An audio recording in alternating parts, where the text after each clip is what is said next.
Hello and welcome everyone to chemistry classes. So in this video we will be moving forward with chemical kinetics. तो इस video में हमारा जो main focus रहेगा इसमें हम शुरू करने वाले हैं इंटीग्रेटेड रेट लॉस।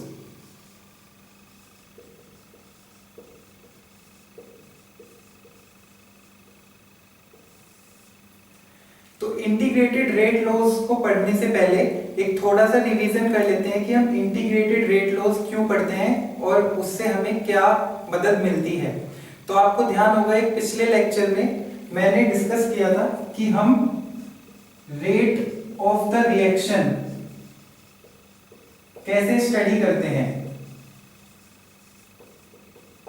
तो उसमें मैंने आपको एक क्रूड तरीके से बताया था कि हमारी कोई भी रिएक्शन है, उसमें रिएक्टेंट है, प्रोडक्ट है, तो हम उनकी कंसंट्रेशन को as a function of time study करते हैं और उसी की मदद से हम रेट ऑफ द रिएक्शन को स्टडी करते हैं।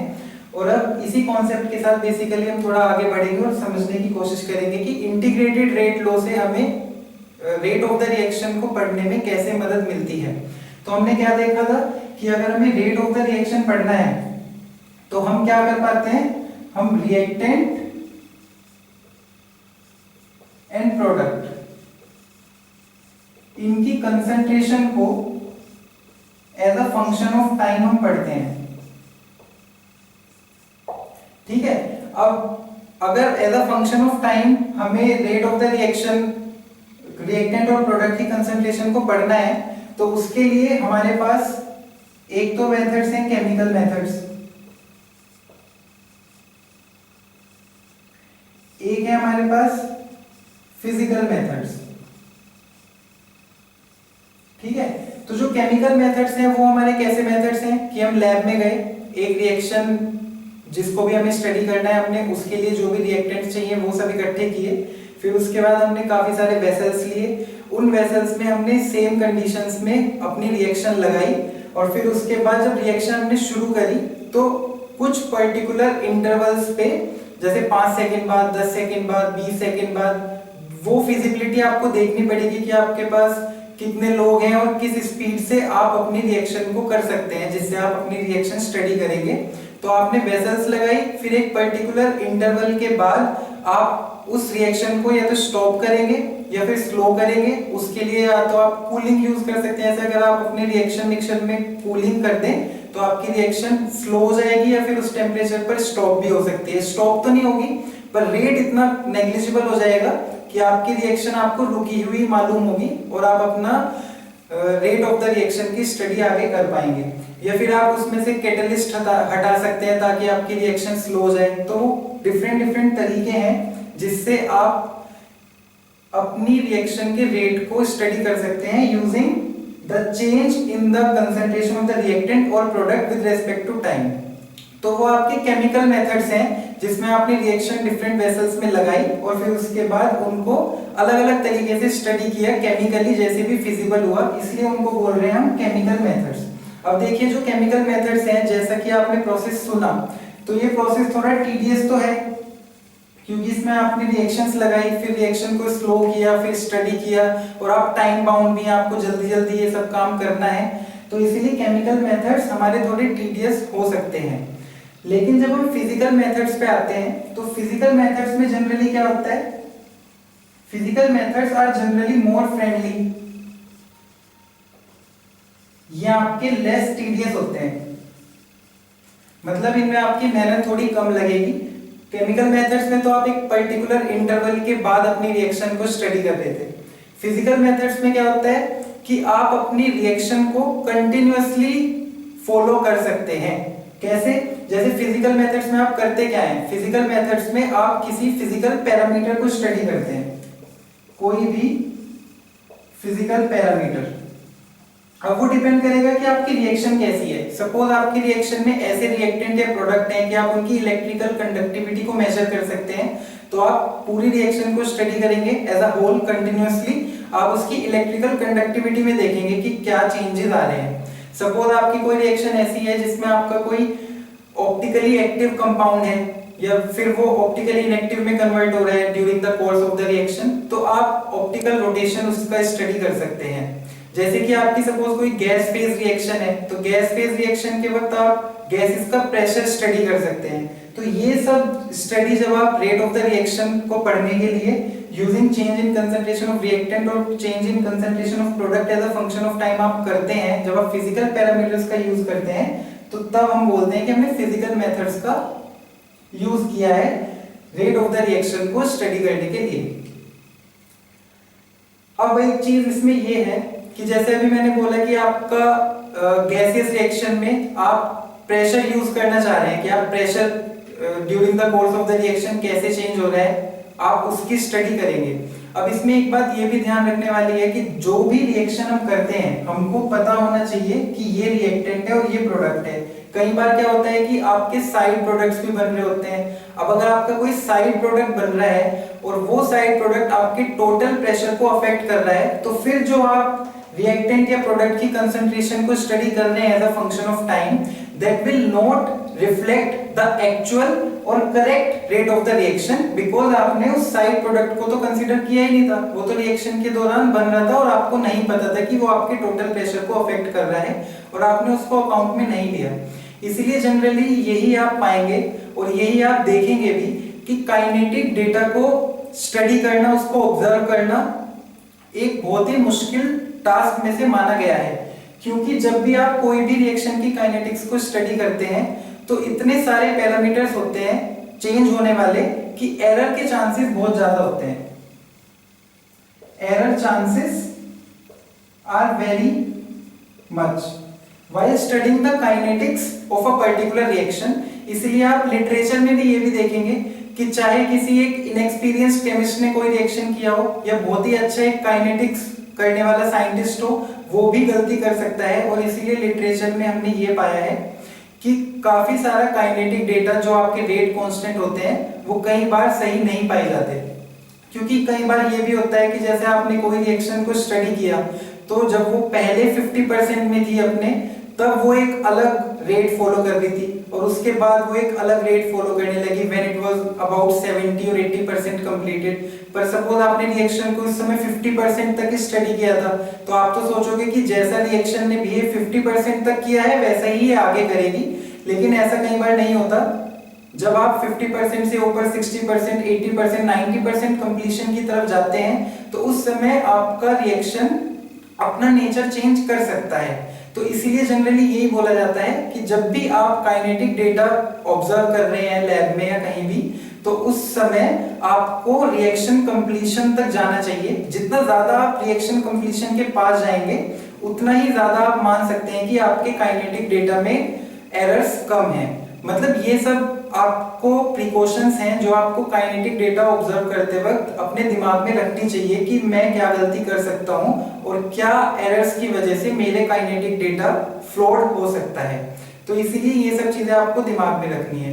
जैसे कई बार क्या होता है कि हम इनिशियल रेट पढ़ते हैं, एक चीज इनिशियल रेट। इनिशियल रेट क्या होता है कि बस जैसे ही आपकी रिएक्शन शुरू हुई उस समय आपका रेट क्या था। तो ये इनिशियल रेट हम पढ़ तो लेते हैं, पर कई बार हमने ये भी पाया है और हमने लास्ट लेक्चर में एक में डिस्कस भी किया था कि कई बार आपका प्रोडक्ट ही पार्टिसिपेट करने लगता है रिएक्शन में। अगर आपका प्रोडक्ट ही रिएक्शन में पार्टिसिपेट करेगा, मतलब रेट लो, जो आप रेट लो लिखते हैं, अगर रेट लो में प्रोडक्ट है तो इसका मतलब आपकी जब रिएक्शन आगे बढ़ेगी तो प्रोडक्ट की प्रेजेंस भी आपकी रेट को अफेक्ट करेगी। पर इनिशियल रेट में आपने उस प्रोडक्ट को कंसीडर ही नहीं किया, तो ये भी आपका एक एरर का सोर्स बन गया। तो हमें ये ध्यान रखना है कि जब हम रिएक्शन रेट पढ़ते हैं तो हमें काफी ज्यादा सावधानी बरतनी पड़ती है। तो केमिकल मेथड्स थे, फिजिकल मेथड्स थे, ऐसे ही एक हमारे स्टैटिक मेथड्स होते हैं। स्टैटिक मेथड क्या होते हैं? स्टैटिक मेथड इज नथिंग, जिस मेथड में आप क्या करते हैं, आपने एक क्लोज्ड कंटेनर लिया, उस क्लोज्ड कंटेनर में अपनी रिएक्शन लगाई और एक आइसोथर्मल कंडीशंस मेंटेन कर आपने अपनी रिएक्शन कर दी, तो ये होते हैं स्टैटिक मेथड्स। एक होते हैं फ्लो मेथड्स। देखो इसके नाम से ही पता चल रहा है। इन मेथड्स को भी हम डिटेल में डिस्कस नहीं कर रहे हैं, मैं बस आपको एक आइडिया देना चाह रहा हूं कि जब हम रिएक्शन रेट पढ़ते हैं तो क्या क्या तरीके हम यूज करते हैं। तो एक होता है मेरा फ्लो मेथड्स। फ्लो मेथड्स में क्या होता है कि आप रिएक्टेंट कंटिन्यूअसली देते रहते हैं, एक फ्लो में देते रहते हैं, उसका रेट आप चेंज कर सकते हैं कि किस हिसाब से आप स्टडी करना चाह रहे हैं, पर आप एक पर्टिकुलर फ्लो में रिएक्शन वेसल में आप रिएक्टेंट देते रहेंगे और जो आपका प्रोडक्ट बनता रहता है वो भी एक फ्लो में आउट होता जाता है। तो एक सिचुएशन ऐसी आती है कि स्टेडी स्टेट बन जाती है उस पूरे फ्लो मेथड में, और जब वो स्टेडी स्टेट रीच हो जाती है तब आप अपने रिएक्टेंट के रेट का फ्लो चेंज करके स्टडी कर सकते हैं कि आपकी काइनेटिक्स कैसे अफेक्ट हो रही है उस पर्टिकुलर रिएक्शन की। तो फ्लो मेथड्स भी हम यूज करते हैं रिएक्शन काइनेटिक्स का रेट पढ़ने के लिए। ऐसे ही अब आप देखिए, जो जनरली अभी तक हमने ये सब मेथड्स देखे, ये सब मेथड्स ऐसे हैं कि जिनमें हमें थोड़ा समय चाहिए। जैसे केमिकल मेथड्स हैं, फिजिकल मेथड्स हैं। फिजिकल मेथड्स में हमें फिजिकल पैरामीटर्स की स्टडी करनी है, केमिकल मेथड्स में हमें पूरी एक रिएक्शन ही करनी है, इधर टाइट्रेशन और समथिंग एल्स। तो इन सब मेथड्स के लिए हमें टाइम चाहिए, 5 सेकंड 10 सेकंड इतना टाइम तो हमें चाहिए ताकि हम वो मेजरमेंट कर सकें। लेकिन आप ये देखिए कि कुछ रिएक्शंस हमारे पास ऐसी भी हैं जो बहुत ही ज्यादा फास्ट हो जाती हैं, जैसे जिनकी K value suppose 10 to the power 6 से लेके 10 टू द पावर 9 तक है। तो अगर इतनी हाई K वैल्यू, मैंने यूनिट नहीं लिखी, unit will depend upon the order कि उस रिएक्शन का क्या ऑर्डर है, पर आप K की मैग्नीट्यूड देखिए 10 टू द पावर 6 से 10 टू द पावर 9। तो अगर इनका टाइम स्केल आप देखेंगे तो ये 1 सेकंड से लेके, अगर इनका टाइम स्केल आप देखेंगे तो 1 सेकंड से लेके 10 टू द पावर -11 सेकंड्स। ऐसी भी रिएक्शन है जो आपकी 10 टू द पावर -11 सेकंड्स में हो रही है, जैसे आयनिक रिएक्शंस हैं जिसमें आयंस आपस में रिएक्ट करते हैं, वो रिएक्शंस बहुत ही फास्ट होती हैं। तो उन रिएक्शंस के लिए भी हमारे पास मेथड्स हैं, इनको हम बोलते हैं फास्ट रिएक्शंस। फास्ट रिएक्शंस के लिए भी हमारे पास अलग से मेथड्स हैं जिससे हम उनकी रिएक्शन रेट को स्टडी कर सकते हैं। बट हम कुछ भी स्टडी करें, हमको ये जरूर ध्यान में रखना है कि हम क्या क्या एरर उसमें अवॉइड कर सकते हैं ताकि हमारा जो काइनेटिक डेटा हम जनरेट कर रहे हैं वो वैलिड हो और मोर करेक्ट हो। तो अब इसमें हमें मेन बात क्या पता चली कि जब भी हम कोई रेट ऑफ द रिएक्शन पढ़ रहे हैं तो हम रिएक्टेंट की और प्रोडक्ट की कंसंट्रेशन को as a function of time हम पढ़ते हैं। ठीक है, ये हमारा इसमें कंक्लूजन है। अब अगर आपने रिएक्टेंट और प्रोडक्ट की कंसंट्रेशन को टाइम के रेस्पेक्ट में पढ़ा तो अब आप उसको रेट लॉ से कंपेयर करना चाहेंगे।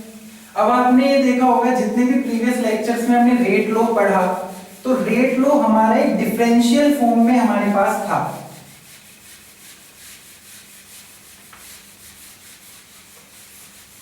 कैसे था हमारे पास रेट लॉ? अगर आपने देखा हो, सपोज मैं यहां पे कोई रिएक्शन लिखूं,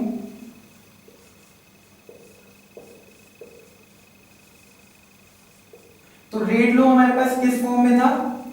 R इक्वल -1/a dA/dt।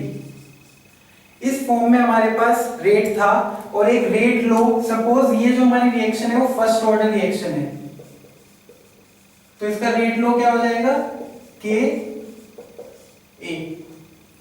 ठीक है, अब आप देखिए मैंने लिखा है फर्स्ट ऑर्डर है और मैंने यहाँ पे इसका कोफिशिएंट लिखा है a। तो इससे आपको ये बात समझ में आनी चाहिए कि इस कोफिशिएंट से ऑर्डर का कोई लेना देना नहीं है। ये जो a है ये हाफ भी हो सकता है, ये 1 भी हो सकता है, ये 2 भी हो सकता है, लेकिन इसका ऑर्डर 1 है विद रिस्पेक्ट टू a। तो रेट लॉ अगर आप लिखेंगे तो it will be written as k into concentration of a to the power 1। तो अगर आप देखेंगे जो ये हमने रेट लॉ लिखा है ये डिफरेंशियल फॉर्म में है, और हमने जो रिएक्शन अपनी एक्सपेरिमेंटली स्टडी की है वो रिएक्शन में हमने क्या पढ़ा? हमने कंसंट्रेशन ऑफ रिएक्टेंट और प्रोडक्ट पढ़ा विद रिस्पेक्ट टू टाइम, मतलब as a function of time. तो हमको क्या करना पड़ेगा? इस डिफरेंशियल इक्वेशन का इंटीग्रेशन करना पड़ेगा, क्योंकि ये डिफरेंशियल इक्वेशन है। जब हम इसका इंटीग्रेशन करेंगे तब हमको concentration of A here which is a reactant as a function of time मिलेगी। तो इसीलिए आप कभी भी बुक्स में देखेंगे तो आपको इंटीग्रेटेड रेट लॉज एक हेडिंग जरूर मिलेगा। उसका रीजन यही है कि आपका जो रेट लॉ है वो एक डिफरेंशियल फॉर्म में है, तो जब आप उसको इंटीग्रेट करेंगे तभी आपको concentration as a function of time मिलेगी। और हमें concentration as a function of time क्यों चाहिए? बिकॉज हमने जो एक्सपेरिमेंट किया है, काइनेटिक एक्सपेरिमेंट जो हमने किया है, उसमें हमने कंसंट्रेशन को as a function of time ही स्टडी किया है to know the rate of the reaction. तो इसमें अभी हम पहला एग्जांपल यही लेके चलते हैं फर्स्ट ऑर्डर रिएक्शंस का। ठीक है, तो अभी हम यहाँ क्या पढ़ रहे हैं, फर्स्ट ऑर्डर रिएक्शन का इंटीग्रेटेड रेट लो, इंटीग्रेटेड रेट लो। ठीक है, अब इसमें ये बातें आप बाय डिफॉल्ट ध्यान रखिएगा जो हम पहले भी लेक्चर्स में कई बार डिस्कस कर चुके हैं। जो भी हम अभी यहाँ आगे मैथमेटिक्स करने वाले हैं उसमें बाय डिफॉल्ट कुछ चीजें हमने मान के रखी हैं जो हमने पहले डिस्कस भी की हैं। वो क्या है कि जब भी हम ये पूरा करेंगे तो हमारा टेम्परेचर कांस्टेंट रहेगा, क्योंकि हमने क्या डिस्कस किया था कि जो आपका रेट है दैट इज टेम्परेचर डिपेंडेंट। अगर आप टेम्परेचर चेंज करेंगे तो आपका रेट भी चेंज हो जाएगा, पर हमने पूरी जो स्टडी ये की है ये टेम्परेचर कांस्टेंट रख के की है। टेम्परेचर कांस्टेंट होने का मतलब क्या है कि जो आपका रेट कांस्टेंट के है वो भी आपका कांस्टेंट रहेगा, क्योंकि जो आपका के है वो टेम्परेचर के साथ ही चेंज होता है। दूसरा इसमें हमारा क्या असम्पशन है कि वॉल्यूम इज कांस्टेंट। हमने पुरानी एक वीडियो में डिस्कस भी किया था कि अगर वॉल्यूम कांस्टेंट नहीं है तो रेट के एक्सप्रेशन में क्या अफेक्ट होता है। तो हम यहाँ पे रेट का वो वाला एक्सप्रेशन यूज करने वाले हैं जिसमें वॉल्यूम इज कांस्टेंट। ठीक है, अगर आपको क्वेरी है इस रिगार्डिंग तो आप एक प्रीवियस लेक्चर में देख सकते हैं कि अगर वॉल्यूम कांस्टेंट नहीं होती तो रेट के एक्सप्रेशन में क्या अफेक्ट आता है। और तीसरा इसमें जो हमारा असम्पशन यहाँ पे रहने वाला है वो है कि जो हमारी रिएक्शन है दैट इज इरिवर्सिबल। इरिवर्सिबल का मतलब क्या है कि हमारी जो रिएक्शन है वो एक ही डायरेक्शन में जा रही है। इसकी अगर मैं बात करूं तो हम ये एज्यूम कर रहे हैं कि फॉरवर्ड डायरेक्शन में ही ज्यादा जा रही है। फॉरवर्ड डायरेक्शन में जाने का मतलब क्या है कि इसका फॉरवर्ड डायरेक्शन का जो रेट है, रेट कांस्टेंट है that is very very high, क्योंकि आप आगे जाके देखेंगे कि कोई भी रिएक्शन ट्रूली इरिवर्सिबल होना बहुत ही मुश्किल होता है। जनरली पीछे की तरफ का एक एरो होता ही है, लेकिन जनरली हम उसको मैथमेटिकली अवॉइड करते हैं। कब? जब हमारे k की वैल्यू एक पर्टिकुलर डायरेक्शन में बहुत ज्यादा हाई होती है। तो अभी हम यहाँ ये अज्यूम करके चल रहे हैं कि जो रिएक्शन है इट इज इरिवर्सिबल, तो इसका मतलब है इसका k बहुत ज्यादा हाई है, या फिर हम वही इनिशियल रेट स्टडी कर रहे हैं।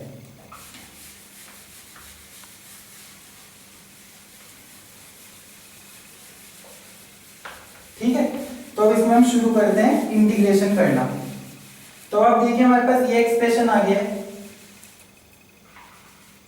ठीक है, अब इसको आप कैसे लिख सकते हैं, dA by dt is equals to minus KA concentration of A। तो ये जो आपका KA है ये आपका एक नया कांस्टेंट है, तो इसको आप लिख सकते हैं minus KA concentration of A। अब आप देखिए यहाँ पे मैंने इसके सबस्क्रिप्ट में ये A मेंशन किया है। ये लिखना यहाँ पे इसलिए जरूरी है क्योंकि ये आपको क्या डिनोट कर रहा है कि हम जो ये स्टडी कर रहे हैं this is with respect to the change of concentration of A। आपने जो ये रेट कांस्टेंट निकाला है ये A के कंसेंट्रेशन जो चेंज हो रही है उसके रेस्पेक्ट में निकाला है, तो इसीलिए बीइंग अ गुड केमिस्ट आपको ये मेंशन करना चाहिए कि ये KA है। अब इसमें आप क्या करेंगे, 1/A dA equal minus KA dt। अब इसमें आपको क्या करना है, इंटीग्रेटिंग बोथ साइड्स। यही हमने बात की थी कि डिफरेंशियल फॉर्म में है हमारा, तो आपको इंटीग्रेशन करना होगा। तो जब आप इसमें दोनों तरफ इंटीग्रेशन करेंगे तो आपको क्या मिलेगा,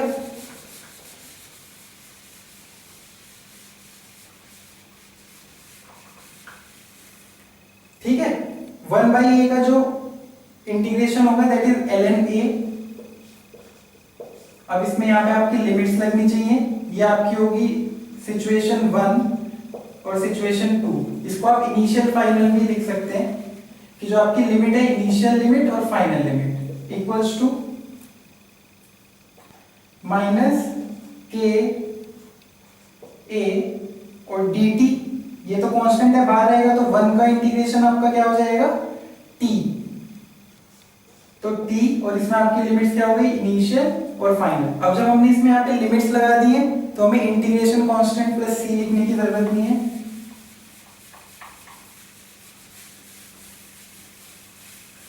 ठीक है, अब आप इसमें ये देखिए इनिशियल मतलब जब आपने बिल्कुल रिएक्शन शुरू की थी, तो रिएक्शन शुरू मतलब टाइम 0 आप मान लीजिए। तो टाइम 0 पे जो आपका ये रिएक्टेंट था A, इसकी कंसेंट्रेशन क्या थी, फुल थी, क्योंकि रिएक्शन हुई नहीं थी, तो उसको हम लिख रहे हैं A नोट। तो A नोट क्या है आपकी, initial concentration of A, initial concentration of A आपका A नोट है। फिर फाइनल क्या है कि एट सम टाइम t, मतलब जब आपका टाइम कुछ t है, it can be 5 seconds, 10 seconds, 1 minute, तो जब आपका टाइम t है तो आपकी जो कंसेंट्रेशन है वो है आपकी A। जो ये A कंसेंट्रेशन है ये उस टाइम पे कुछ भी हो सकती है। तो अब जब आप इसमें लिमिट्स लगाएंगे तो आपका क्या आ जाएगा, ln फाइनल माइनस इनिशियल, तो ln A minus ln A naught equal minus k A, final time आपका t है और इनिशियल टाइम आपका 0 है। तो after integration and putting the limits you are getting, this can be written as, अगर आपको logarithmic rules पता है तो this can be written as ln A by A naught equal minus k A t। तो ये आपका integration के बाद फाइनल एक्सप्रेशन आ गया है। और अगर आप इस ln को हटाना चाहिएगा तो ये जो ln होता है ये होता है नेचुरल लॉग। नेचुरल लॉग का बेस क्या होता है, नेचुरल लॉग का बेस होता है e। तो आप इसको क्या लिख सकते हैं,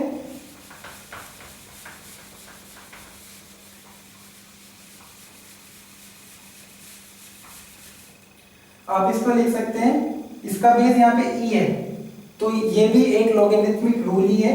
आप इसको लिख सकते हैं a अपॉन a नॉट, और जो लॉग का बेस होता है उसकी पावर में ये चला जाता है, तो it is equals to e minus e to the power minus k a T. तो ये आपका एक्सप्रेशन आया है जब आपने फर्स्ट ऑर्डर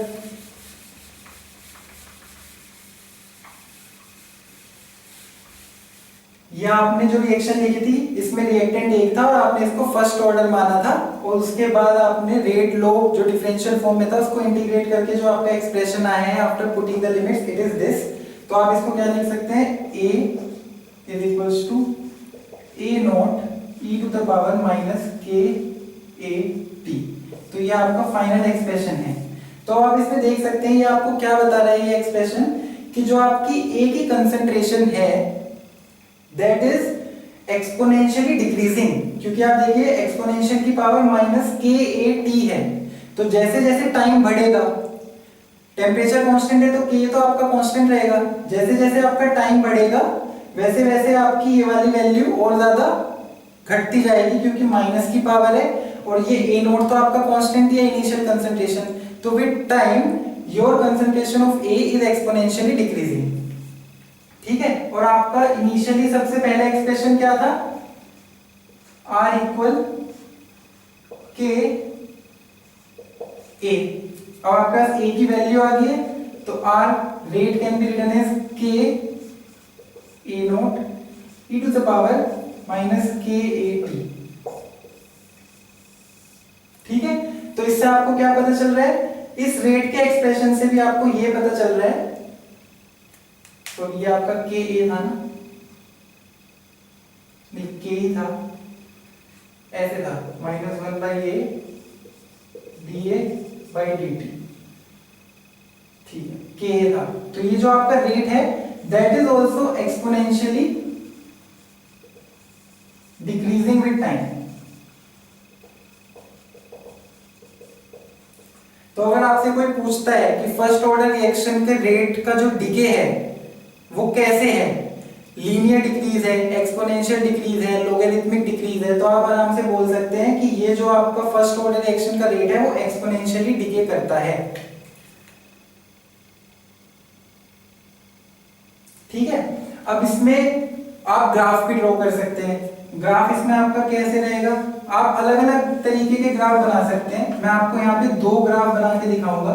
जनरली क्या होता है कि वेरिएबल्स हैं यहाँ पे आपके पास काफी सारे, टाइम है, कंसंट्रेशन है, तो आप मैथमेटिकली इन वेरिएबल्स को इधर उधर करके प्लस माइनस करके अपने हिसाब से कुछ भी बना सकते हैं। जैसे कई बार कॉम्पिटिटिव एग्जाम्स में क्या होता है कि यही रिएक्शन रहती है और रिएक्शन को थोड़ा इधर से तरोड़ मरोड़ के आपसे ग्राफ का नेचर पूछ लिया जाता है, तो उसमें ज्यादा कोई रॉकेट साइंस नहीं है, बस आपको ये देखना है कि आपकी एक्सिस पे क्या लिखा हुआ है, आपकी वाई एक्सिस पे क्या है, एक्स एक्सिस पे क्या है, और उस हिसाब से यहाँ पे आपके पास क्या बचा है, तो वही आपका nature of the graph show करेगा।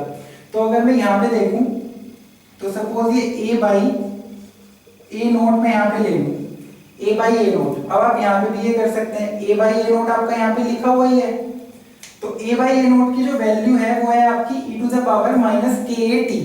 तो ए बाई ए नोट तो मैंने यहाँ पे ले लिया, अब टाइम मैंने यहाँ पे ले लिया। अब नॉर्मल आप जैसे ग्राफ बनाना सिखाते हैं ना मैथमेटिक्स में, वही आपको यहाँ पे करना है। अब आप इसमें टाइम की वैल्यू 0 डालिए। अब अगर टाइम की वैल्यू आप 0 डालेंगे तो e to the power minus 0 ये आपका हो जाएगा 1। तो इसका मतलब जब आपका टाइम 0 है, ये अगर मैं ओरिजिन मान लूं 0 0, तो जब आपका टाइम 0 है तो a बाई ए नोट की वैल्यू आपकी 1 है, मतलब वो आपकी यहाँ पे है। ठीक है, फिर एक्सपोनेंशियल डिके है, तो एक्सपोनेंशियल डिके वैसे अगर आप जनरली देखेंगे तो एक्सपोनेंशियल डिके आपको ऐसा मिलेगा, ये आपका एक्सपोनेंशियल डिके है, ये जा रहा है इंफिनिटी तक। फिर उसके बाद आपसे अब यहाँ पे अगर वैल्यू पूछी जाए तो ये 1 है, तो आप यहाँ 0.5 पे देख सकते हैं, आप यहाँ 0.25 पे देख सकते हैं। तो ये आपका ग्राफ बन गया एक्सपोनेंशियल डिके का। अब एक था जब हमने इसका लोगरिथम नहीं किया था, हमारे पास इनिशियली क्या आया था, ln a by A not equal minus k T, आपके पास ऐसा एक्सप्रेशन आया था। तो अगर आपसे ऐसा ग्राफ दे दिया जाए जिसमें आपको y एक्सिस पे लिख दिया है ln a by A not और यहाँ पे लिख दिया है टाइम, तो आप देखिए ये पूरा एक्सप्रेशन यूज हो गया y में और ये पूरा एक्सप्रेशन यूज हो गया x में। तो ये आपका ऐसा नहीं बन गया y equal minus m x, जो कि एक स्ट्रेट लाइन शो करेगा। तो इसमें आपका जो स्लोप है वो है माइनस एम और स्ट्रेट लाइन है, कांस्टेंट कुछ है नहीं, तो अब आप इसमें आराम से निकाल सकते हैं। तो ये आपका कुछ ऐसे जाएगा। अब जो ये इंटरसेप्ट्स हैं, ये इंटरसेप्ट्स आप इस इक्वेशन की मदद से कैलकुलेट कर सकते हैं। ठीक है, तो ये हमने फर्स्ट ऑर्डर का इंटीग्रेटेड रेट को सॉल्व किया था।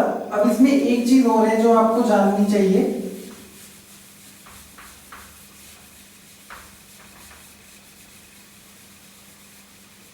वो है हाफ लाइफ।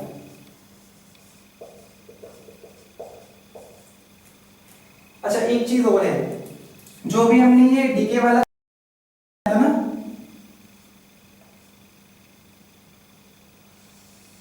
ये डीके वाला ग्राफ था। सपोज आपके पास दो फर्स्ट ऑर्डर रिएक्शन है, एक रिएक्शन है, सेकंड रिएक्शन है, और एक का के तो है आपका के, लेट इट बी के, और जो सेकंड रिएक्शन है उसका के है आपका 3k, मतलब उसका जो रेट कांस्टेंट है वो 3 गुना ज्यादा है। तो तब क्या होगा, तब जो आपका डिके होगा वो और ज्यादा फास्ट होगा। आप देखिए, क्योंकि e to the power minus k t है, तो अगर k की वैल्यू ज्यादा होगी तो आपका जो कंसंट्रेशन का डिके है वो और ज्यादा फास्ट हो जाएगा। जो हमने a by A not versus t वाला ग्राफ बनाया था ना, उसकी बात कर रहा हूँ। तो फर्स्ट रिएक्शन के लिए तो आपका ग्राफ ये हो जाएगा, और जब आपकी k की वैल्यू सपोज 3k है या 4k है या 5k, मतलब बढ़ गई है, कुछ ज्यादा है, तो आपका डिके और फास्ट होगा। तो डिके फास्ट होने का मतलब क्या है कि कंसंट्रेशन कम टाइम में ही ज्यादा कम हो जाएगी। तो आपका ग्राफ कुछ ऐसे दिखेगा। आप देख रहे हैं ये ग्राफ और स्टीप क्यों हुआ, क्योंकि कम समय में ही कंसंट्रेशन जल्दी घटने लग गई, क्योंकि उसका k ज्यादा था। तो मतलब आप देखिए, इसमें ज्यादा कुछ नहीं है, आपको बस रिएक्शन देखनी है और आपको जो पैरामीटर्स दिए गए हैं उनकी जो वैल्यू दी गई है उनको सेंसिबली थोड़ा देखना है कि उनकी वैल्यूज क्या हैं, और जब आप उन वैल्यूज को अपनी इक्वेशन में पुट करेंगे तो वो कैसे बिहेव कर रही है। जैसे इसमें हमने ज्यादा कुछ थोड़ा ना देखा, बस ये देखा कि k की वैल्यू अगर आपने 2 गुना या 3 गुना बढ़ा दी तो डीके फास्ट होगा, डीके फास्ट होगा तो कम समय में ही, मतलब अगर आप यहां देखें ये टाइम था आपका, तो इसका मतलब क्या है, देखिए एक ही पर्टिकुलर टाइम पे अगर आप इस ग्राफ को देखेंगे तो इस ग्राफ में a की कंसंट्रेशन कम है, यहाँ पे आपका a बाई ए नॉट ही तो था। तो एक ही पर्टिकुलर टाइम पे जिस रिएक्शन का के ज्यादा था, तो सपोज ये 5 सेकेंड्स हैं, 5 सेकेंड बाद जो ये वाली रिएक्शन है इसकी कंसंट्रेशन कम है और फर्स्ट वाली जो आपकी रिएक्शन है उसकी कंसंट्रेशन ज्यादा है। तो हमको ये बात यहाँ से पता चल रही है, क्योंकि अगर के की वैल्यू ज्यादा है तो ए की कंसंट्रेशन जल्दी डिके करेगी, तो कम समय में ही ज्यादा कम हो जाएगी। तो ऐसा ही आपने ग्राफ बनाया। अगर कोई के वैल्यू इससे कम है, सपोज 0.5 के है, सपोज एक आपकी 0.5 के है, तो वो इसके ऊपर आ जाएगी, उसका डिके कम स्टीप होगा क्योंकि वो धीरे डिके कर रहा है, उसकी के की वैल्यू और ज्यादा कम है। तो ये आपको ऐसे ही देखना है।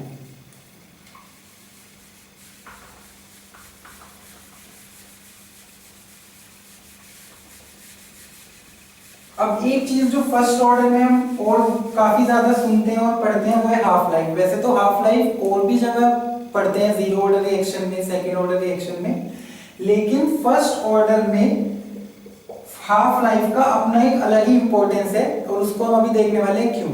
तो पहली बात तो हमें ये देखना है कि हाफ लाइफ है क्या। हाफ लाइफ है आपकी कि जब आपकी कंसंट्रेशन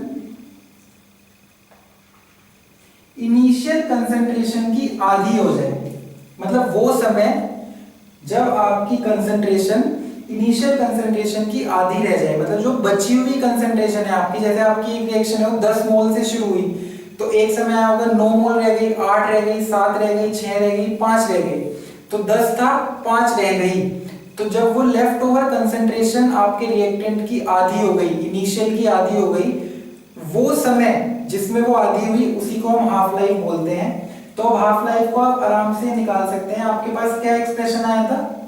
आपके पास एक्सप्रेशन आया था ln a/a0 equal minus kT, ये आपके पास एक्सप्रेशन आया था। अब हम क्या बोल रहे हैं कि हाफ लाइफ को कैसे रिप्रेजेंट करते हैं? t हाफ से, ठीक है। तो half life at t equal t half, हम क्या बोल रहे हैं कि जो हमारी A की कंसंट्रेशन है दैट इज A0/2, तो आप इसको इसमें पुट कर दीजिए। तो ln A की कंसंट्रेशन है आपकी A0/2 divide by A equal minus kT, तो ये क्या हो जाएगा? ln 1/2 equal minus kT। अगर आप इस माइनस को इधर ले आएंगे तो ये आपका इधर पावर में चला जाएगा लॉगरिथमिक रूल के अकॉर्डिंग, और ये आपका हो जाएगा ln 2 इक्वल kT। तो आपके पास जो फाइनल एक्सप्रेशन आएगा वो आएगा ln 2 इक्वल kT हाफ, क्योंकि हमने कंडीशन क्या लगाई थी कि जब हमारा टाइम t हाफ है उस समय A की कंसंट्रेशन A0/2 है, तो kT हाफ इक्वल ln/2, तो t half equals to ln 2/k। ln 2 की क्या वैल्यू होती है? 0.693, तो 0.693/k। अब इसकी इतनी इंपॉर्टेंस क्यों है?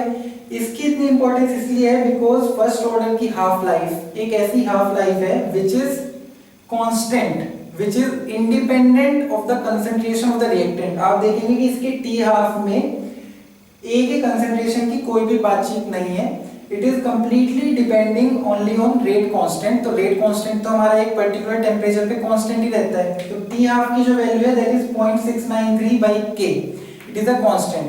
तो इसका क्या फायदा है कि आपने आर्बिट्रेरी किसी भी कंसंट्रेशन से शुरू किया, मतलब यू डोंट नो कि आपने किस कंसंट्रेशन से शुरू किया, कि इनिशियली आपके रिएक्टेंट की कंसंट्रेशन क्या थी आपको नहीं पता है, लेकिन आपको अब ये जरूर पता है कि वो जो भी कंसंट्रेशन थी उसको आधा होने में 0.693/k का टाइम लगेगा।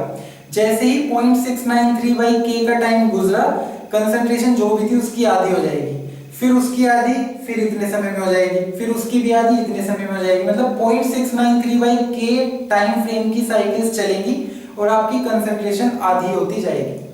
तो ये फर्स्ट ऑर्डर की हाफ लाइफ का एक सिग्निफिकेंस है that it is independent of the initial concentration और concentration of your reactant, it is 0.693/k। और फर्स्ट ऑर्डर काइनेटिक्स आप सबसे ज्यादा जो पढ़ेंगे वो पढ़ेंगे रेडियो एक्टिव डिकेज। जो आपके रेडियो एक्टिव डिकेज होते हैं आइसोटॉप्स के, they follow first order kinetics. तो जब भी आप रेडियो एक्टिव डिकेज पढ़ते हैं न्यूक्लियर केमिस्ट्री में, सबसे ज्यादा आप ये हाफ लाइफ और फर्स्ट ऑर्डर रिएक्शन का यूज जरूर पढ़ेंगे क्योंकि वो फर्स्ट ऑर्डर काइनेटिक्स ही फॉलो करते हैं। इसमें एक चीज और है, वो है टाइम कांस्टेंट। ठीक है, टाइम कांस्टेंट को रिप्रेजेंट करते हैं टाउ से। तो टाउ को क्या बोला गया है?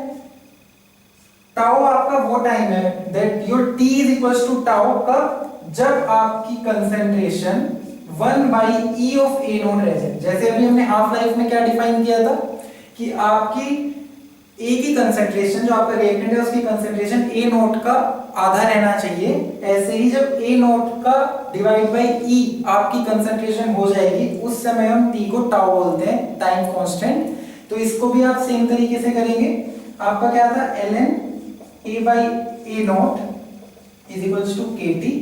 तो अब ये कंडीशन आप इसमें लगा दीजिए, तो आपका क्या बन जाएगा, ln माइनस kt था, a की वैल्यू हो गई आपकी a नॉट बाई e, और ये हो गया आपका a naught equal minus kt, ये हो गया कैंसिल। तो ln 1/e है, तो ये माइनस इधर आ गई है, ln e हो जाएगा, ln e इक्वल kt, और ln e है और नेचुरल लॉग है, इसका बेस e ही है, तो दिस इज इक्वल्स टू 1। तो k और t आपका क्या हो चुका है, टाउ। तो k tau is equals to 1। तो tau which is your time constant is 1/k। तो अगर आपसे कोई पूछता है कि फर्स्ट ऑर्डर रिएक्शन के लिए आपका टाइम कांस्टेंट क्या है, तो it is nothing but reciprocal of your rate constant. तो ये कई बार एग्जाम में पूछा भी जा सकता है कि what is the time constant for your given first order reaction. तो उसमें आपको कुछ नहीं करना है, आपको k की वैल्यू गिवन होगी तो उसका रेसिप्रोकल करके ही आपका जो वैल्यू आएगी that will be your time constant. और यूनिट्स आपकी डिपेंड करेंगी जो आपकी k की वैल्यू जिस भी यूनिट्स में दी गई है, सेकंड इनवर्स है, मिनट इनवर्स है, और आपसे जिस भी यूनिट में पूछा गया है उसमें अपना आंसर दे सकते हैं। यूनिट कन्वर्जन का आपको वहां पे ध्यान रखना है। तो ये जो हमने अभी पूरा देखा, ये था integrated rate law first order kinetics के लिए। ऐसे ही हम धीरे धीरे और ऑर्डर सेकंड ऑर्डर रिएक्शंस के लिए भी इसको डिस्कस करेंगे, और nth ऑर्डर रिएक्शन के लिए भी हम इसका एक जनरलाइज्ड फॉर्मूला डिस्कस करेंगे इन आवर नेक्स्ट वीडियोस। तो thank you so much for watching this video. If you have any queries then you can ask in the comment section. Thank you so much.